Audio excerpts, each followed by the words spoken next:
Good afternoon, and welcome to today's webinar, UBC Okanagan Artist Showcase. I would first like to respectfully acknowledge the Silks Okanagan Nation and their peoples, in whose traditional, ancestral, and unceded territory UBC Okanagan is situated.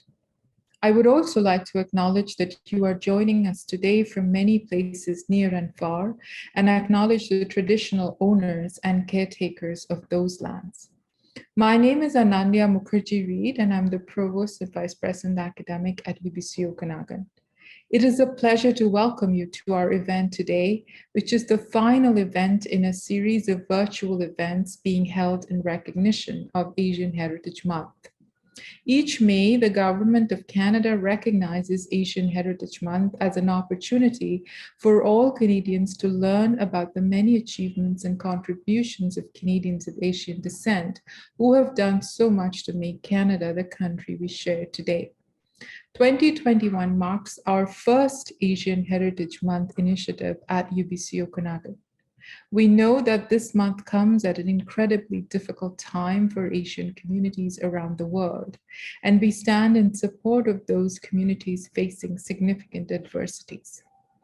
It is in the spirit of coming together, our students, faculty, and partners have held events throughout the month in an effort to foster a greater understanding of Asian cultures. They have drawn audiences from right here at home and from across the globe, making for a truly inspiring experience. We are humbled to receive this warm support from both near and far.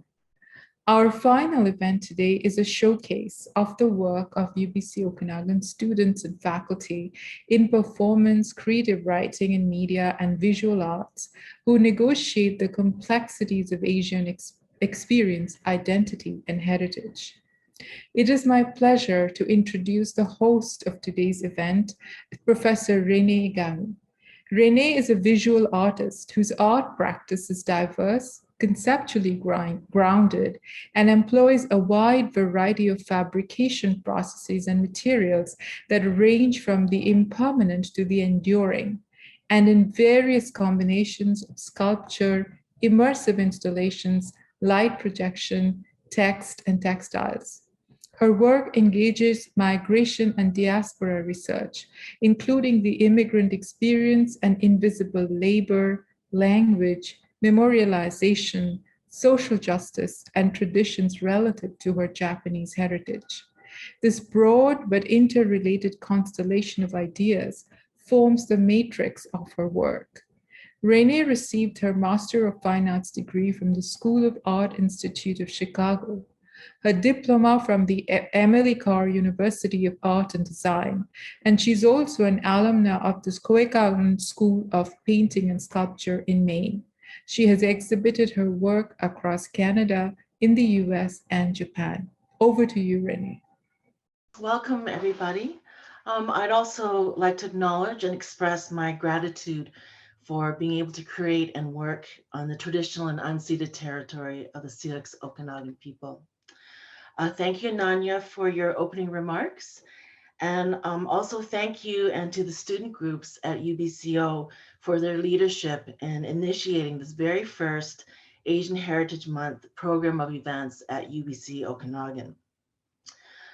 This is a very significant moment for me as someone who has been teaching here for 16 years, plus 2 before we became UBC and when it was the Okanagan University College.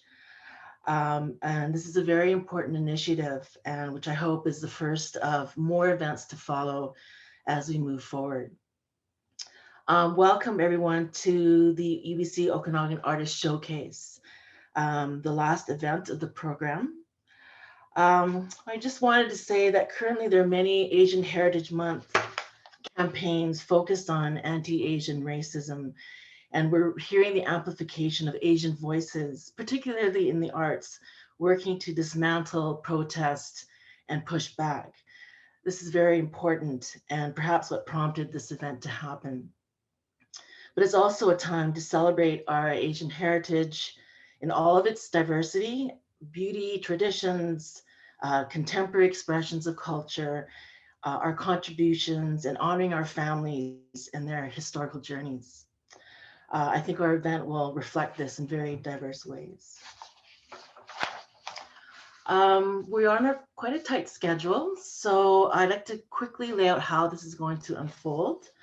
After I finish speaking here, we'll screen a video which introduces the creative work produced by both students and faculty in FCCS. The video runs for about 50 minutes. And then following the screening, I'll invite artists to turn on their cameras and mics, and we'll have a discussion amongst ourselves based on a few questions that we've come up with. And we'll also invite the audience to ask questions using the Q&A feature in Zoom. The audience and panel may also upvote and move questions to the top of the list. We have about 28 minutes for the discussion period, and then I'll do some closing remarks, and then so we should be finished at around 1:30. I'd like to introduce the artists. The participating artists include BFA, BMS, Bachelor of Media Studies, MFA, and PhD students, and faculty who identify as Asian or who are engaged with Asian heritage in some way. In this group, there are 5 international students from China, Korea, and the US. That's Jacob Buell, Chloe Chang, Huiyu Chen, Tony Yu, and Gao Yujie. And there are also 6 students and faculty members who are based in Canada. Kevin Chong, Alex Dudek, Zhao Xuan Huan, Miles Thorogood, Manjinder Sidhu, Meg Yamamoto, and myself. There's also someone who's not from FCCS, but has collaborated on the work that Alex and Miles will be showing, and that is Vancouver-based artist, composer, vocalist, Lana Tung. I think we'll start the video now.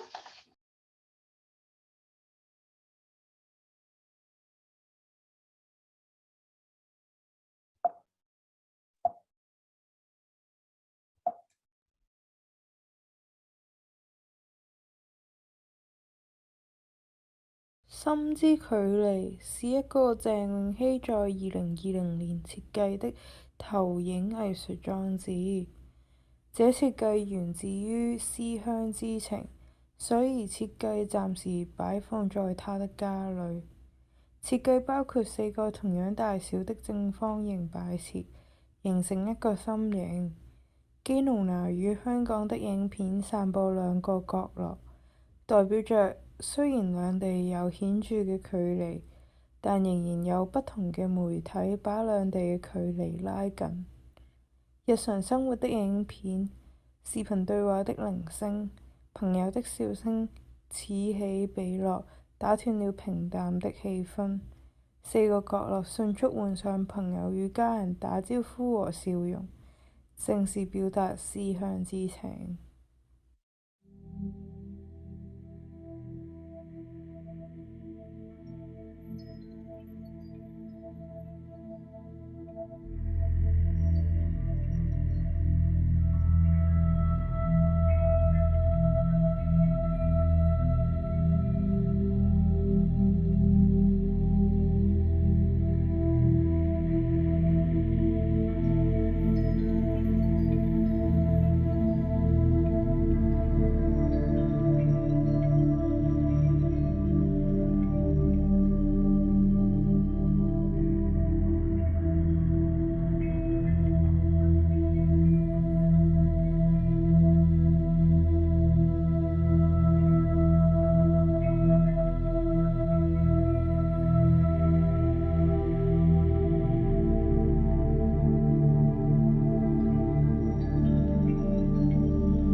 When I Smell Peaches by Manjinder Sidhu. When I smell peaches, you always made me open the fruit stand before I was ready, before the displays were set. You would joke, in life, when are you ever ready? Picking bin after bin, box after box, pound after pound. Your largest summer battles were with a fuzz that itched in the cracks of your brown hands. You could read them. You could tell their stories by weight. And you used to say, squeeze. Feel for the give, but know that there will be bruises, that marks exist under skin. Visible only when peeled, of course. You would create rows of peaches on the tables, the baton flicks of a seasoned conductor. These are ripe, you would say. Sell them quickly. My fluency in this language will die with you.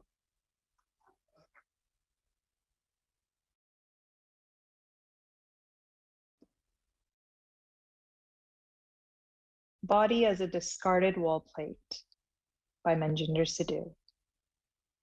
The truth is that once there was someone who charmed you with words like shelter and shield, who etched the power of polish on your face, who filled the empty rectangular space of you. You held to their promise despite the screw they put right through the center of you, waiting for them to once again recall the want of you, wishing that despite the dark and mess of wire, that someone would uncover the spark held within the shape of you.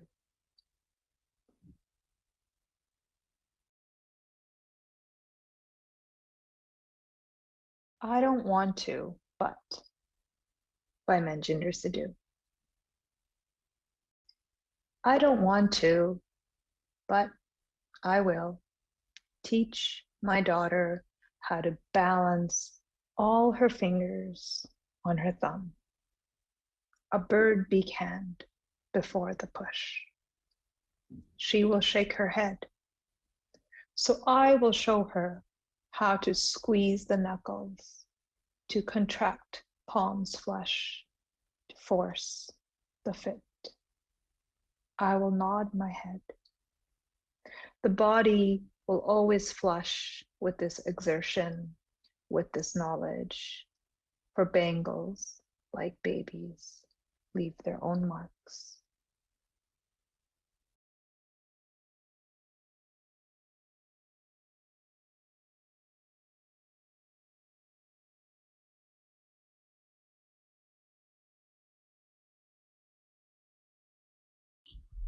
In 2015 and 16, I lived in a neighborhood in Calgary, Alberta, that prioritized the wetland that the community was built upon. I spent much time exploring the creeks and the ridge, and enjoyed encountering and observing the life forms that inhabited the space. I spent these years creating ink paintings expressing my lived experience of this local wildlife. The ink paintings I produced are heavily stylized and make use of universal and archetypal symbols rooted in the patterns I observed in nature. I created these paintings as a means of mental and spiritual introspection, where I would reflect on my completed work to learn more about myself. One significant finding was that I seemed to be subconsciously expressing my place experiences in a manner that seemed, to me, strangely and somehow very Japanese. I have never been to Japan. My Germanic mother and Japanese father had moved from Japan to Canada shortly before I was born. But Japanese was my first language, and I grew up on Japanese TV shows that my grandparents would record on VHS and mail to my family. I learned English when I started school, and spoke less and less of the Japanese language as the years passed. I felt as though there was less Japanese culture in me as I grew older. By the time I finished high school, I hardly identified with Japanese culture at all. And yet here I was, producing art that appeared Japanese. It occurred to me that perhaps my deeply ingrained way of knowing and way of being was more Japanese than I realized. For many years, I had been fascinated by Celtic and Germanic interlaces. In this body of work, I utilized non-structural knots to represent life and organic movement. A few years ago, I decided to trace the history of the use of knotwork in art, and discovered serpentine and interlacing forms in the art of the Zhou dynasty in China. And spirals and concentric circles, forms which I gravitated to, was prominent in traditional Japanese patterns. Although my paintings were done with fine point dip pens, 00 paintbrushes, sponges, and India ink, I made use of bold and rigid outlines or silhouette forms, which, upon reflection, imitated lines and shapes created by woodcut printmaking. Of course, woodblock printmaking plays a significant role in Japanese art history, notably the ukiyo-e. The flat and simplified forms of my paintings represent my impressions and memories. The way I experience a fleeting moment or remember an interaction in nature in my selective brain was never recalled or rendered in light and shadow, but rather through simplified and essentialized forms. The lack of depth in my flattened forms and spaces were probably influenced by my appreciation for Impressionism, Post-Impressionism, and Art Nouveau. Interestingly, Japanese art played a notable role in influencing these movements, and now these movements were influencing me, as a sort of reverse Japanism. I initially thought my inclination for applying gold leaf was influenced by my fondness for medieval illuminations. However, looking at my gold leafing, it more closely resembles the gold leafing prominent in the Japanese screens of the Momoyama period and of Japanese decorative paper. This painting, titled Rabbit in the Snow, is based on an encounter I had late one night when I met a rabbit in the middle of the street. I admire the way these creatures, while lean and quick, could bunch themselves up and look cozy while still being ready to take off at any moment. This abstracted depiction of a rabbit illustrates how the rabbit's limbs and muscles were all tensed and ready to run. I was later asked why I felt the need to include the moon in the image, and if it had anything to do with the Japanese folktale of the moon rabbit that pounds mochi, which, of course, was entirely unintentional. This painting was inspired by the first spring morning of the year. As the sun began to rise, I had my bedroom window cracked open, and I could hear the birds singing. Beside my window was a large spruce tree, and a couple of magpies were busy building a nest in it. I wanted to paint my impression of the singing birds, but once I finished the painting, I realized I had painted the magpies instead. Although the title of the piece, The Sun is Rising, was intended to reference the spring morning, the title, as well as the composition of the piece, seems to vaguely evoke a Japanese flag. In this painting, titled Birch Trees, I wanted to depict my feeling for how all things in nature felt alive and filled with spirit. The trees depicted in this painting show eye-like forms where scarring on the bark occurs from self-pruning. Despite the human species considering itself to be superior to other species, observing these trees made me feel as though the trees knew a lot more than they let on. The fragmented background of pink versus green portrays the way these trees seem to exist in more than one reality or dimension. Despite being raised in a Christian household, my environmental views seem to fit with Shinto beliefs.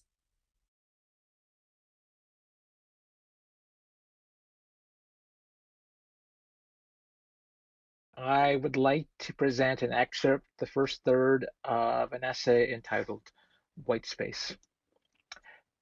In this essay, white space takes on equal importance as the words on the page. Exercise 1. Consider the white space in the following passage. A woman is powdering her nose in a diner on her shift as a server. A man walks into the restaurant, pulls out a .38 revolver, fires 8 times, and kills her. This man then kills himself. He has another gun, a .32 automatic, taped to his wrist. At an inquest, a coroner declared him temporarily insane. The Commonplace book as an inspiration. I read it described as an analog Pinterest, a scrapbook that encompasses both text and image. Quotations, poetic fragments, drawings, journal entries, recipes. One takes a look at the Commonplace book, an artifact of a life in thought, and aims to recreate the diffusion of inquiry. Block quote.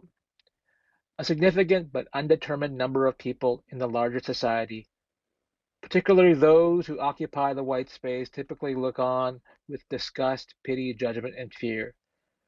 Their visions and assessments often ignore the impact of structural poverty and racism on the inner city ghetto, and many become inclined to blame the residents themselves for living that way. The White Space by Elijah Anderson. Scene. This must be the whitest place in the city, I tell a friend in a punk rock club in Vancouver. What do you mean by that? I ask myself later. It's located in an area of town that was the poorest and nonetheless, while white, also disproportionately indigenous. Outside the club, we have to snake around the groups of people who linger around Hastings Street, hunched over in hoodies. Other times, people slump in sleeping bags in front of the closed storefronts. Yet inside, here the milieu is white, the activity is white, the music is white. I brought my friend here to keep me company as a former student's band plays.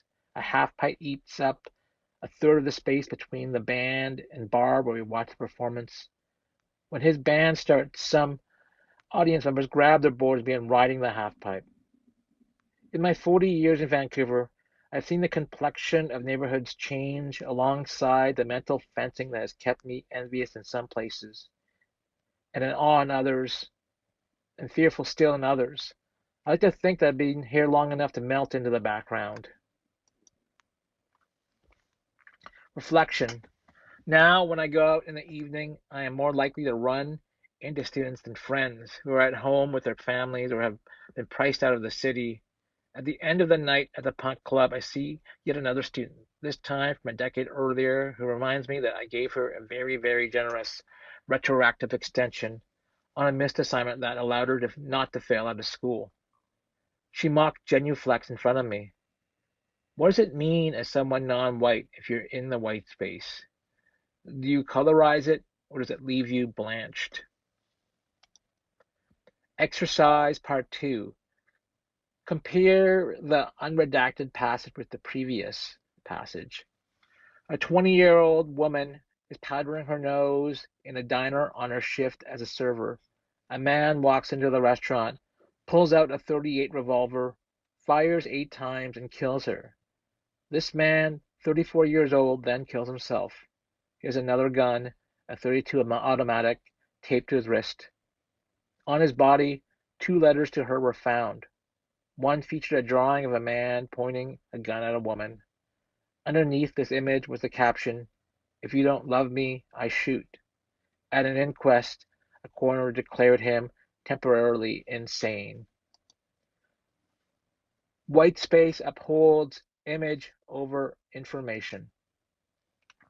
In the first half of the 20th century, Vancouver was a place of neon signs. By 1953, there were 19,000 neon signs in the city, second only in the world to Shanghai.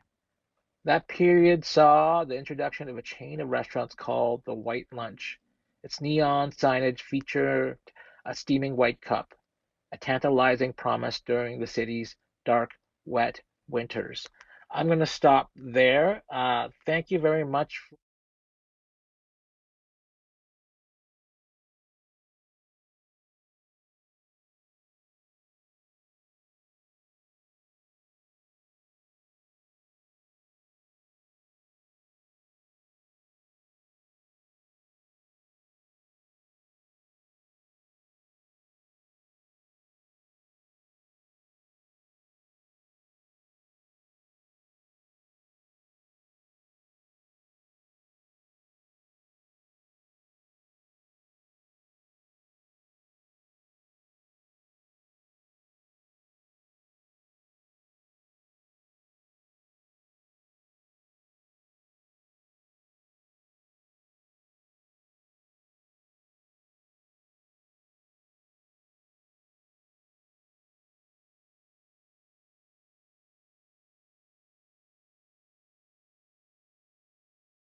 For more than 2,000 years, the story of the Weaver Woman has been told all over East Asia. A beautiful goddess transformed from the Vega star, the Weaver Woman has an important job in the heaven to weave the clouds. One day, she met a man who was the cowherd in the heaven, transformed from the outer star. Quickly they fell in love, they enjoyed each other's company so much, and spent day and night together. Weaver Woman simply forgot her job to weave. When there were no clouds, there was no rain, and people on the earth started to suffer from the drought. Animals were hiding from the heat, and the crops were dying without water. It did not take long for Weaver Woman's father, the Jade Emperor of the Heaven, to find out about this. He was very angry and decided to punish them.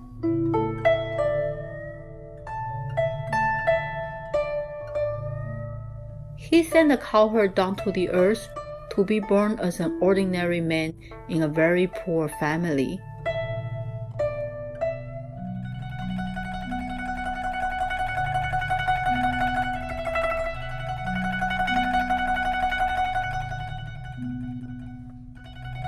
One day in the heaven was a whole year on the earth. The Jade Emperor ordered the Weaver Woman to stay at her chamber. Sad and lonely, she was not allowed to go anywhere. But since everyone was busy, she sneaked out and went down to the earth to look for the cowherd. Although the cowherd had no memory of his past life, they met and fell in love quickly again. They got married and started their lives together on the earth. But of course, the secret couldn't be kept for very long. The Jade Emperor found out about this and took Weaver Woman back up to the heaven, leaving the cowherd alone again. At this time, the cow accompanying him started to speak. My dear friend, we had been companions in the heaven and on the earth. I will help you to look for your wife. Take my skin, then you can fly to the sky. The cowhide became a cloak. The cowherd put it on and flew up to the heavens. As he was just about to reach the Weaver Woman, a big thunder came and separated them. At this time, the Milky Way was formed to keep them on the opposite sides. A flock of magpies flew by and took pity on them. These magical birds gathered together and formed a celestial bridge. Finally, weaver woman and the cowherd were able to walk across the bridge to meet each other. The Jade Emperor then decided to allow the couple to meet once a year if the magpies would come to make the bridge for them. The story of the weaver woman and the cowherd becomes the symbol for eternal love.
Memorialization, invisible labor, social justice, and traditions relative to my Japanese heritage represents a broad but interrelated constellation of ideas that are foundational to my work. An ongoing line of inquiry engages the invisible labor of immigrants and with focus on the labor history of my family. In 1952, my mother immigrated to Canada from Japan, and shortly thereafter began working in the garment industry, making clothing for a sportswear company in Vancouver, British Columbia. Rather than being paid an hourly wage, she was paid a fixed rate for each hem that she sewed, also known as the piece rate system. In collaboration with my mother, we conceptualized a work that spoke to her experience in the sewing labor force during her early years in Canada. Piecework is a large-scale curtain of letter forms cut from clothing and then meticulously sewn together. A simple phrase, "I am here," is a repeating motif within the overall composition, which spans 7 feet in height and 28 feet in length. The repetitive forms establishes a rhythm suggesting to what it may feel like to perform this kind of work. Piecework is a symbolic gesture in reclaiming space, voice, and making visible invisible labor which often intersects with language. Harikyo is an annual ritual in Japan wherein artisans or anyone actively engaged in sewing will bring their needles to temples or shrines and lay them to rest in a soft bed of tofu as a way of expressing gratitude for these everyday objects. Alongside piecework is a small study or gesture of cultural transmission, a memorial for the old, dull, bent and broken needles used to produce this work.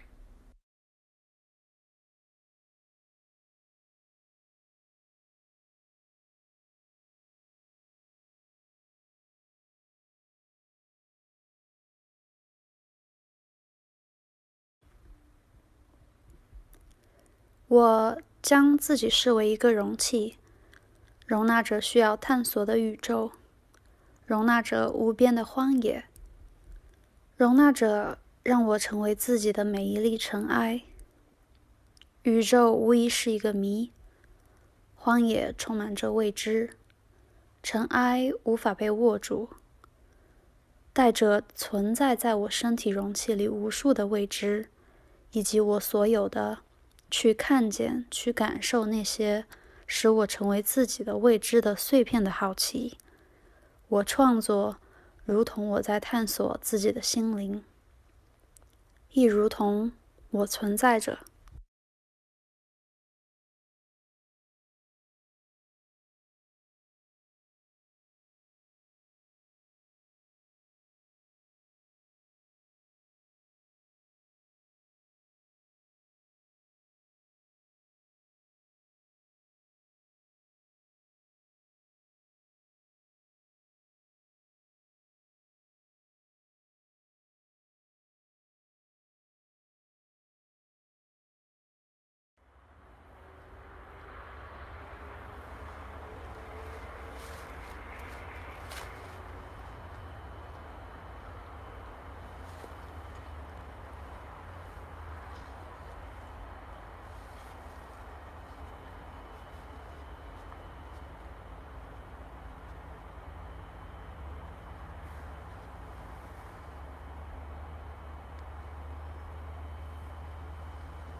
Hi Google.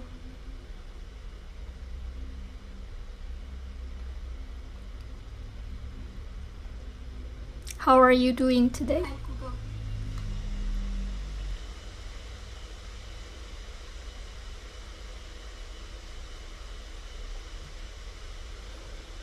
Where are you right now? Here is a map of Dilworth, Kelowna, BC.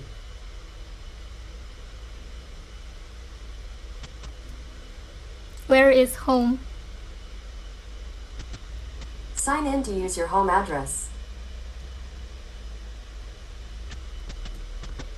Where is your home? Know your home inspections is at Kelowna, BC. Where is my home? Sign in to use your home address.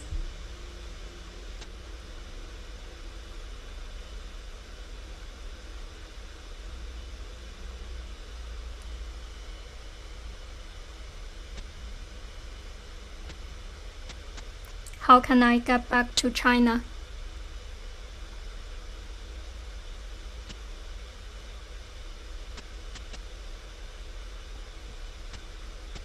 Where is Henan? Here is a map of Vernon, British Columbia. Where is Henan? Here is a map of London, United Kingdom.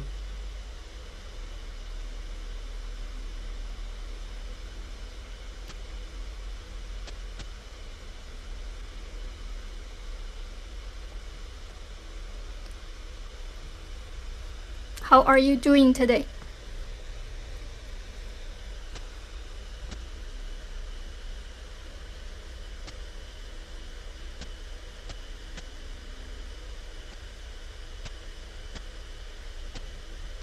Where people go after they died.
This project aims to create a fully 3D and explorable virtual environment based on the masterful brushstrokes of traditional Chinese painting.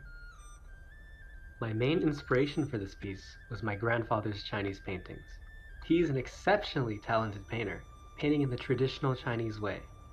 His works masterfully portray death and the sheer vastness of the landscapes. Unfortunately, I have not had the chance to see many of his works as we reside on opposite sides of the world, but I still look up to his skill nonetheless. I also wanted this piece to have a more personal connection to myself and my family. With this in mind, I chose to try and emulate the area around my parents' hometown as much as possible. Deyang is a beautiful city and nature is intertwined with the surrounding area. I specifically chose the various hiking trails as the main inspiration. Paths lined with trees along rushing rivers and the various sounds of nature provide a truly blissful atmosphere.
I waited for the sunrise.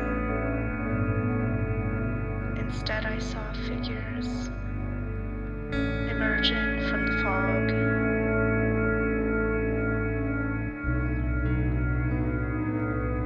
You waited for the sunrise, and it came from the other side.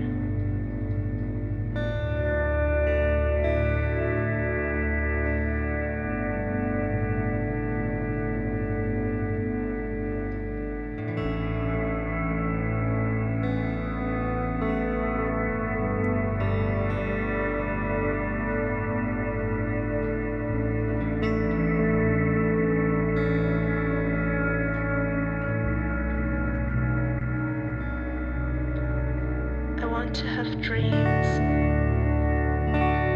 as perfect as in real life, when no one has to leave, and we all together see the sunrise.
Thanks everybody for sharing your work. It's quite moving to see all of your work together.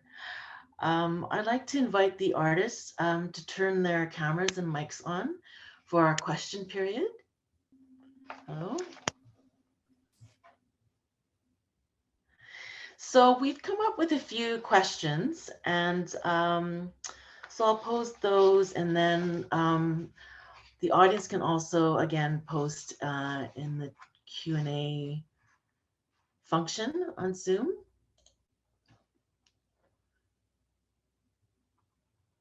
Okay. So the first question is, what is your definition of heritage? And I'm thinking about all of your relationship to heritage, given that some of you are away from home, working in a new environment. I really saw that in Chloe's work. Some of you have a mixed heritage. Just think about Meg. Most of you are part of the diaspora. And some of you are interfacing your own heritage with another. So I'd like to just open with that. And again, use your raise your hand function. And if it's not working, just raise your hand and I'll make note of that. Does anyone want to start?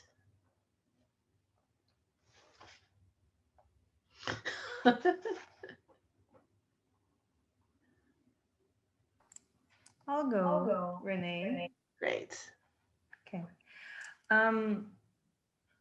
When I think about this question, I feel that my grasp on a definition or a defined concept is it's constantly slipping through my fingers. It's not something that is static, but it's at once something, the places and the people that have come before me, but it's also the place that I inhabit and live currently.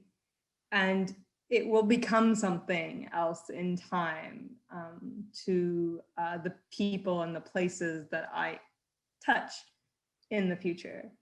So I guess I'd start there.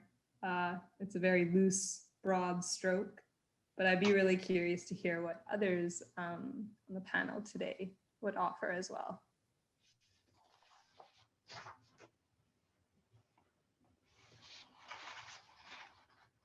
Thanks, Manj.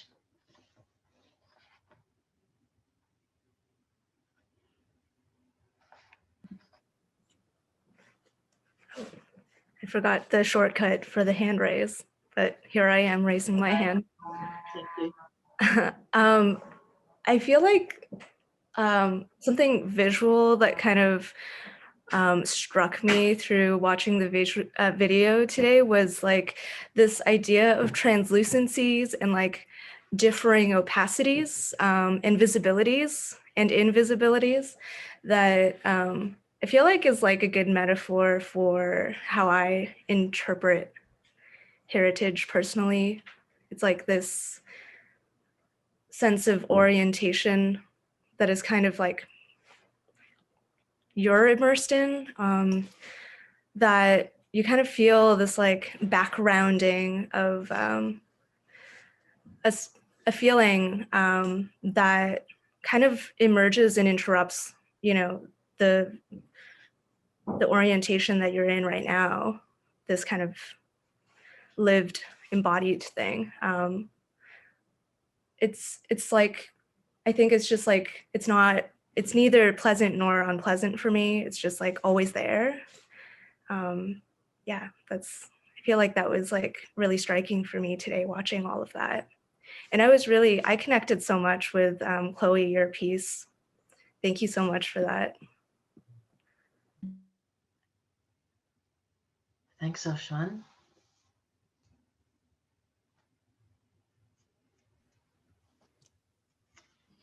Yujie. Yeah. Yeah, I found myself continuously changing my definition of heritage, even throughout the videos we were just watching. I found there are several layers or elements we've been brought up in our works, like language. What's the first language for us? I think that was deeply influenced our way of thinking. And then family, how our family influenced us, and being away from our family or our home brought us some questions that we wouldn't necessarily notice or aware if we are at home. So home is a place for me. It's not for me. It's not exist if I'm not far away from home. So it's a contrast, the distance, or the distance actually brought me to some under or subconsciousness ideas that I wasn't noticed before. And I also connected with Kevin's work of how to think about white space. So white space is something you leave it empty, or white space is something you leave it for the audience to connect with.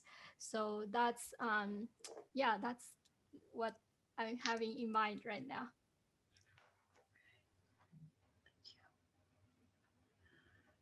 Thanks, Yujie.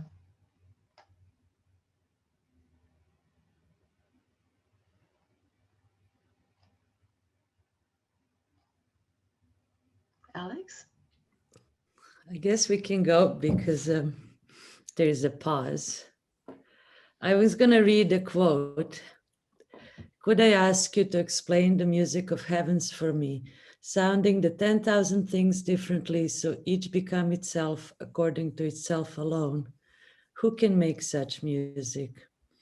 It's the music of heavens by Chuang Tzu, and great inspiration in Taoist philosophy and heritage.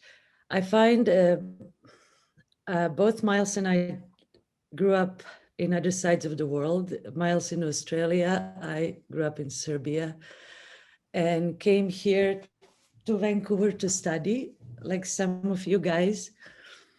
And for me, becoming Canadian was also understanding Asian heritage. I've learned so much about, through my friends, collaborators, Lantung. We worked for almost 20 years together on multiple projects.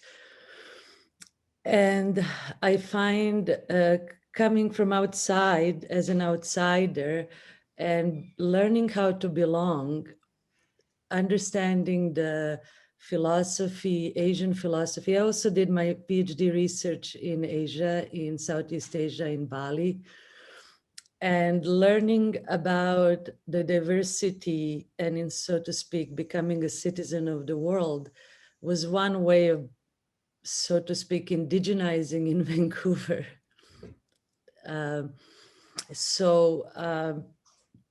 Greatly expanded my sense of being, but provided exceptional learning opportunities in mixing what I bring to Canada and what I find here. And I just want to note that the animation we showed here was a great collaborative effort. Lots of undergraduate students worked on the drawings, Asian and non-Asian. It was an opportunity for all of us to celebrate in this particular piece, Chinese culture. But of course, the Weaver Woman extends to beyond China. So yeah, that's my experience, and it kind of feels odd. Yet I am a big fan of Asian culture, but it feels different because we are coming from elsewhere, and this is a big part of Canadian experience. At least it was for me. Yeah, I mean, similarly, I mean, Canada and Australia have a lot of multicultural similarities. They both have the same ideas, but just do it in slightly different ways. Certainly in Australia, you realize that you're, in an island far away from a lot of places, except for Asia, Southeast Asia. Up through Vietnam into China, and that's kind of like the the local international area. So it plays heavily upon your situatedness of the world, and to travel to Europe is a great undertaking if you're down under, but visiting and being a part of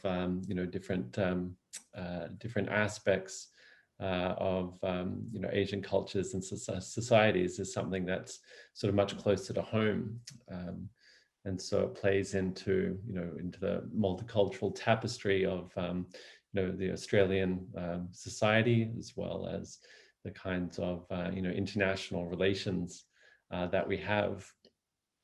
And so what we see there in terms of heritage and what that could mean is the kinds of aesthetics and embedded memories that that the people bring, and that we are able to communicate through our daily activities, to experiencing the kinds of aesthetic similarities and differences and celebrations and challenges. Thanks, Miles. Tony? Yeah, I agree with what everyone said, but for me, at least with heritage, it's something I've kind of struggled with personally. I'm Korean, but I've never grown up there. I've never really lived there besides serving the required military service time. But besides that, so I really had trouble understanding, the true essence of a heritage, your ethnic roots, where your background, who you are as in your culture. So, but I think on the other hand, the beauty of growing up elsewhere in multiple different countries is that you lend yourself to absorbing and sponging up the cultures of other places, the places that you've grown up in, and therefore heritage, your personal heritage changes with that. And I think that even though if I put myself and, for example, like my future offspring or child in the future, right, beside me, that child and I will probably have very different meanings of what heritage is. I could personally say that, oh yeah, I'm Korean, ethnically I'm Korean, but I'll be really interested to see in the future what my children or my cousins' children or family lineage has to say about heritage in terms of where we grew up and our originality and culture.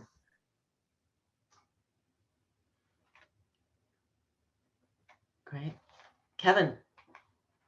I just gonna quickly pop in to say, like, everyone was great. I just loved all your work, and it was just so amazing to see your work.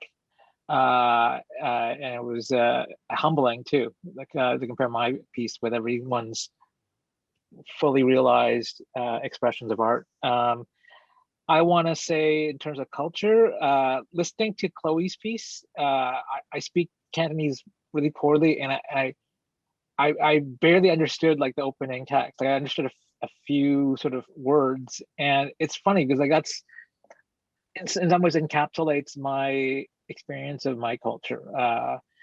Written Chinese is sort of impenetrable to me. Like I know much less than I should about Chinese history. So how I experience my heritage is in a domestic way, you know, like through the food, through the customs and the habits and the preferences sort of expressed by my parents, and certain sort of attitudes towards things, you know. One thing I find kind of interesting is like, because of the pandemic, like eating outside is like something that's sort of really sort of in the forefront. But you know, you go to Vancouver where I live right now, and there's like trying to go outside, you know, and it's not something I grew up really doing. It's something my wife loves to do, and it's just something that's so weird to me. And so the heritage is sort of like something that is more of sort of daily interactions, you know, and certain cultural practices like going to like tomb sweeping day and things like that. But you don't like, I don't like understand like Confucianism like firsthand, you know, maybe in a kind of like the deracinated way. I think that's all I'm going to say.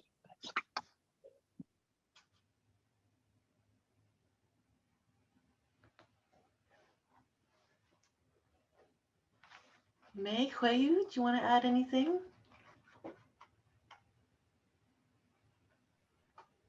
Yeah, going off of what Tony is saying, I'm just gonna lower my hand. There we go. I really kind of relate to what Tony said, just because, I mean, I've never been to Japan. I guess I consider myself Japanese because of my name being Megumi Yamamoto. So people see that and they go, oh, she's Japanese. But I mean, I mean, heritage is very much a space that you occupy to me. Being physically distant from Japan, I mean, one of the biggest things is because I've never been to Japan, but I grew up on Japanese culture as in a very young age. So from like 0 to 5 years, and then it kind of trickled off after that. Even the Japanese that I speak is very outdated, especially, I mean, the last 5 years with, you know, internet speak, like Japanese has changed so much, and every language has changed so much with the internet, and it's just continuing to more rapidly change. And I feel like if I went back to Japan now and tried to communicate with anybody, like they would know that my Japanese is 20 years outdated at least. And so it's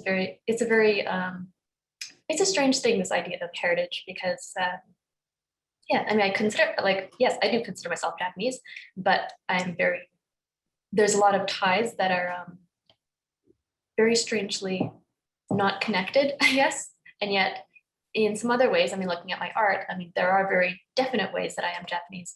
And so it's this like kind of scrambling of, you know, trying to find what parts of myself actually connect to that heritage and which parts don't. And yeah, I think I don't know if anyone has anything to speak to that, as far as just language being outdated and like physical space.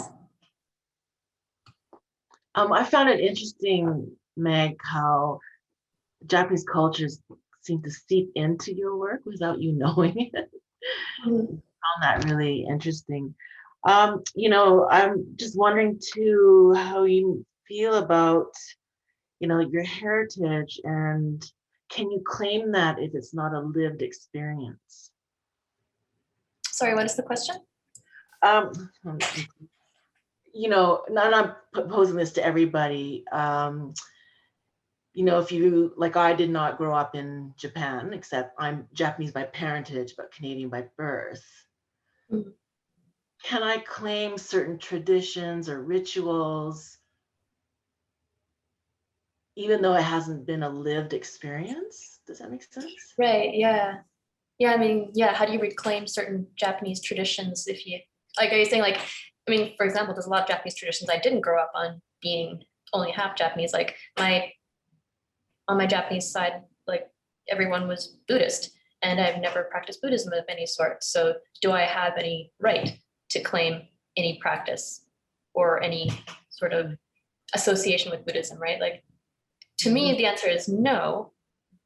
But I mean, I'm sure if I think about it for a little longer, there's probably a lot of things I would say yes to. So.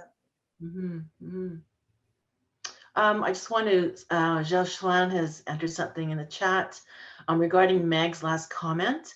I like that notion of feeling displaced spatially as well as temporally. My Shanghainese is out of step and out of time by about 20 years.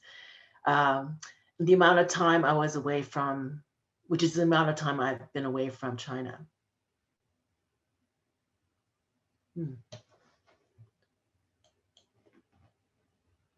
I'm just cognizant there's ones that we don't have much time. I'm going to just move down to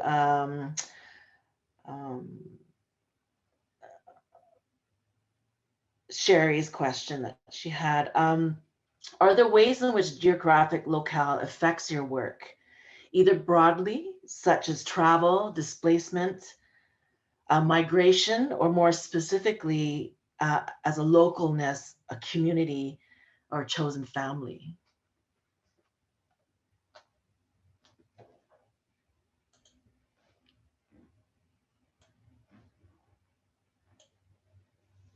Meg? I mean, I can definitely speak to that one.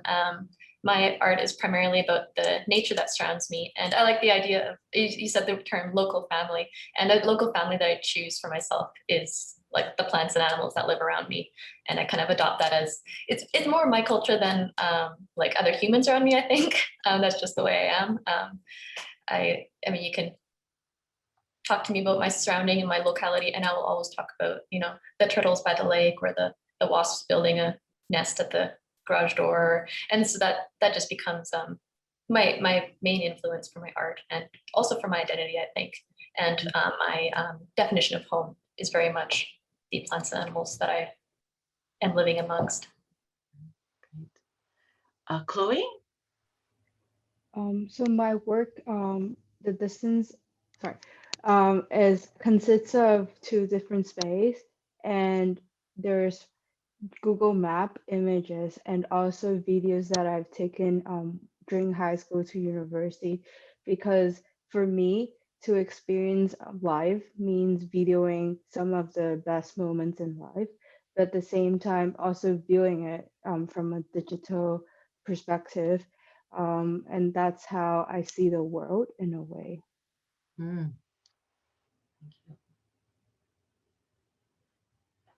We'll take a question from the audience. Question is, can you speak about the importance of art in preserving culture and heritage? And I'll just add to that, maybe how can your art revive, or revitalize, or reinterpret culture, your cultural heritage today? Tony? Yeah, I really appreciate that question, because as someone who is graduating this year, I had to create like some work that kind of is like the encaps. I don't know. It's like the culmination of my degree, right? And so when I was on the drawing board, kind of trying to decide what to do, I had to really take a step back and kind of look at everything that I've learned in terms of a degree, or who I am, and art, what art means to me.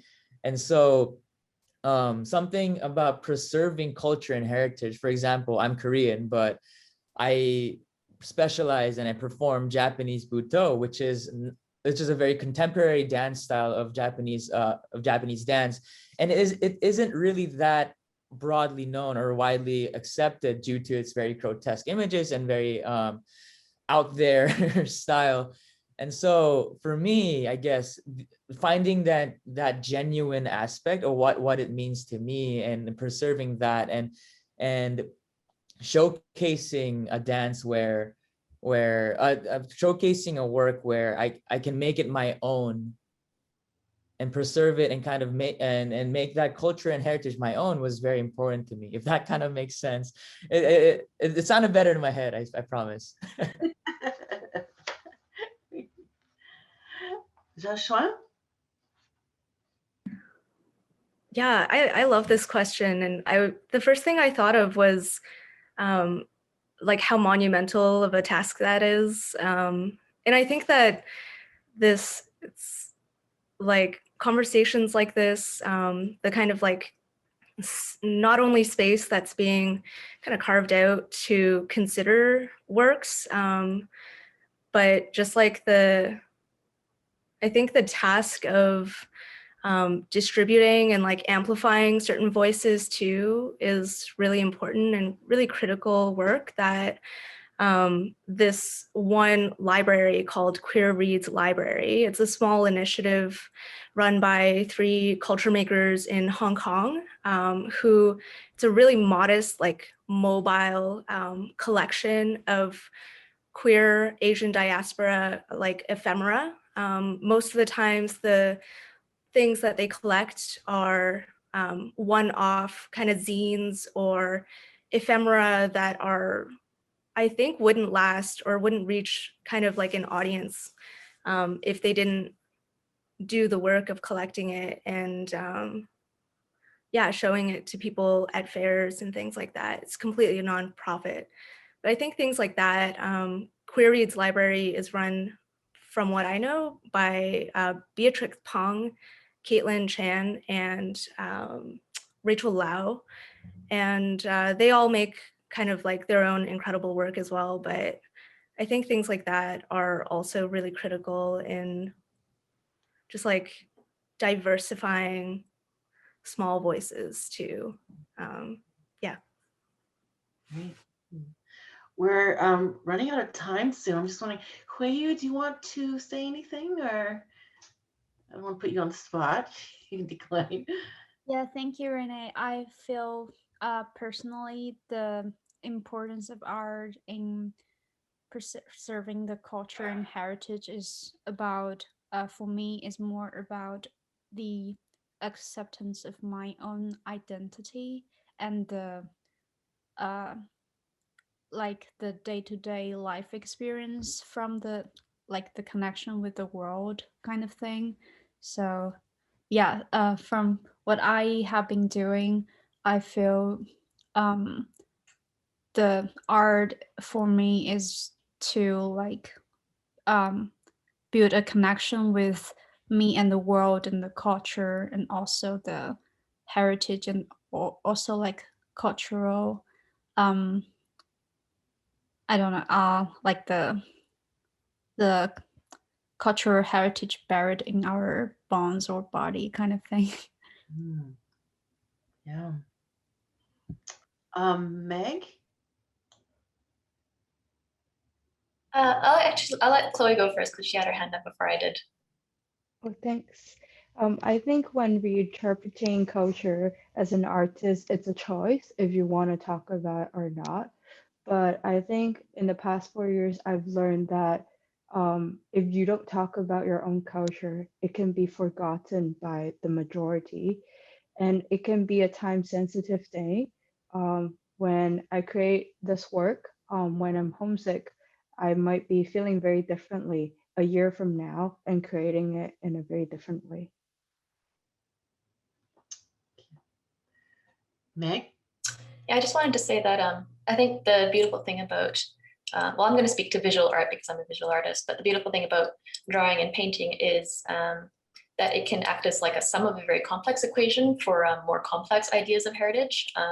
For me, I can use Japanese influences, I can use my Germanic influences, I can use my Canadian influences, I can use my nature surroundings as an influence. And maybe it would be the equivalent of me writing a book, say, in many different languages. You know, the sound of birds, I could speak in Japanese, I could speak in English, I could speak in German. But I mean, only so many people will understand that, arguably. But the beautiful thing about art is, I mean, you can put all these things together and synthesize something new. And it's so much more widely understood. It's kind of a universal language. So that's all I wanted to say. We have like 4 minutes left. And there's a couple of good questions left. Can we go over a little bit over time, like maybe 10 minutes? Is that okay? So a question is from Shendong, and it says, thank you speakers for this wonderful presentation. My question is, do you think that the world would come together politically and religiously with an integration of culture through continuous globalization?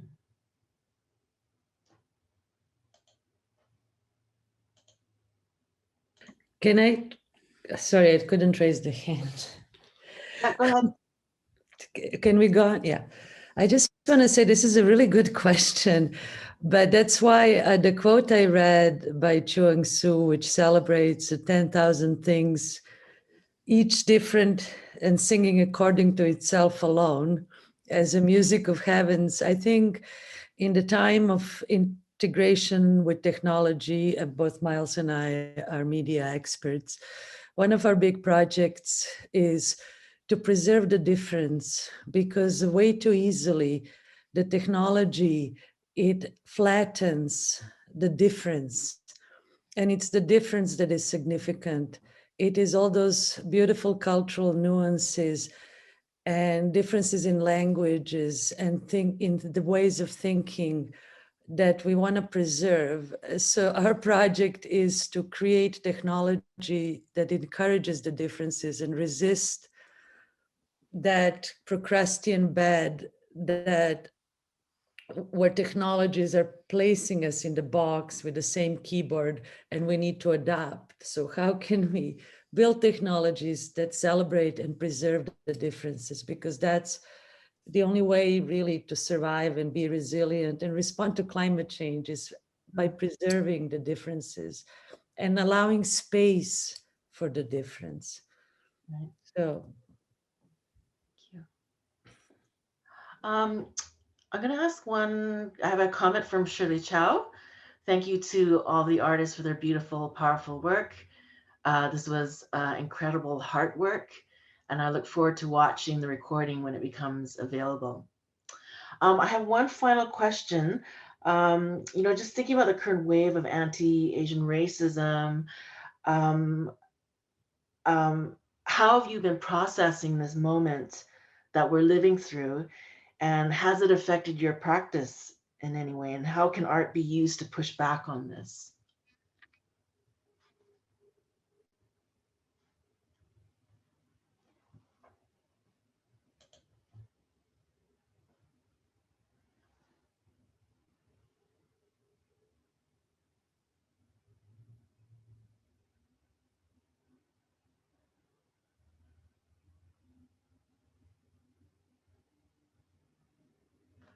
There are no comments. That's okay. Darshan. I think it's like the urgency with which we create is for me correlated with this desire to like be recognized as a subject and to like continually like make that really I think like difficult ask whenever you encounter any other and we're all other to each other. Yeah, I think just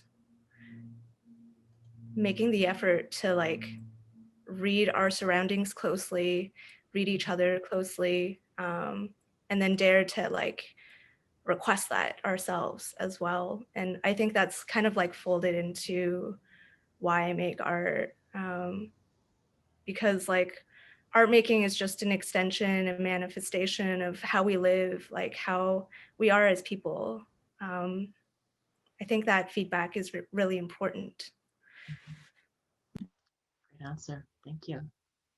Actually, I feel that art can have a profound influence on enabling conversations that are difficult because they're different, but celebrating the difference and having spaces to reflect and exchange is really important. And surely our contemporary societies could have more ways of doing that. Well, art is one way. to have where we can have that open and deep conversation, as Meg described, where we can mix and combine these different languages and celebrate them in our own context of living on unceded Silk territory. We have time for one more comment because we're running over time. Any last thoughts?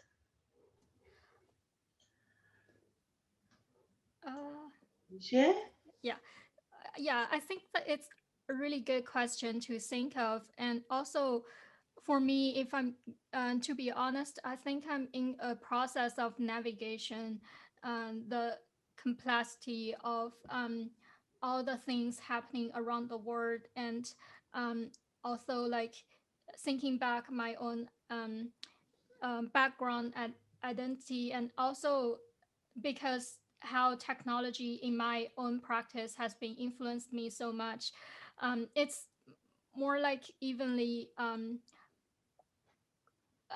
as my own culture, or like that's kind of where the word heritage right now more than the reality.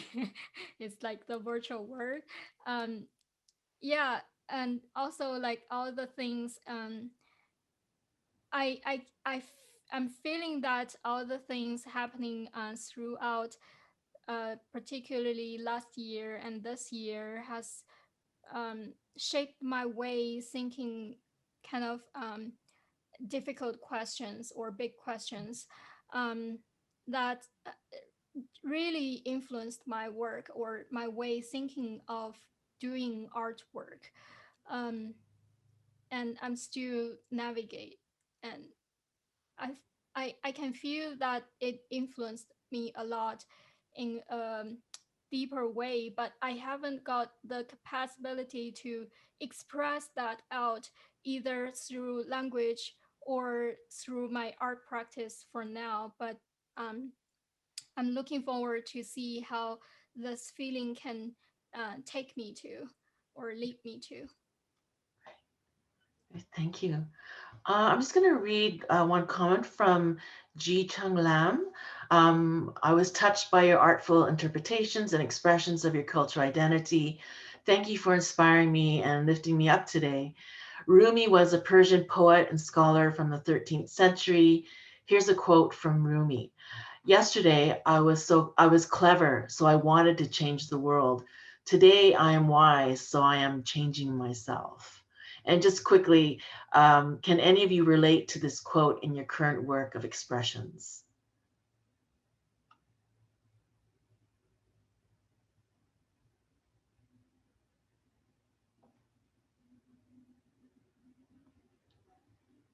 If not, that's okay. It was just nice to hear that quote. Sorry, Chloe. I was thinking about how when I first started filming, all I want is a lot of people's attention. All I want is all their time. And I love how filming, they just have to concentrate on it for at least 30 seconds.